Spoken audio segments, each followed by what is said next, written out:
नमस्ते पापा जी। खुश रहो। अरे अरे रहने दीजिए पापा जी, पता चले हमें आशीर्वाद देते देते आप ही दम तोड़ दें। अच्छा ठीक है, आप सब बैठिए, पानी लेकर आती हूँ।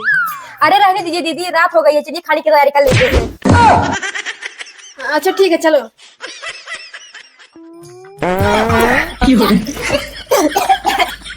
दीदी हम लोग का बिस्तर कहाँ लगा है?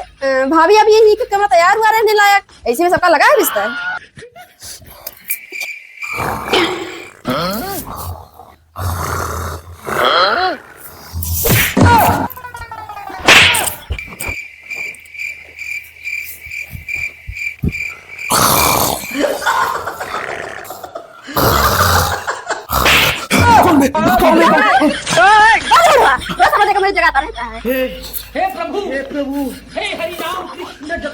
वीडियो पसंद आए तो चैनल को सब्सक्राइब करें।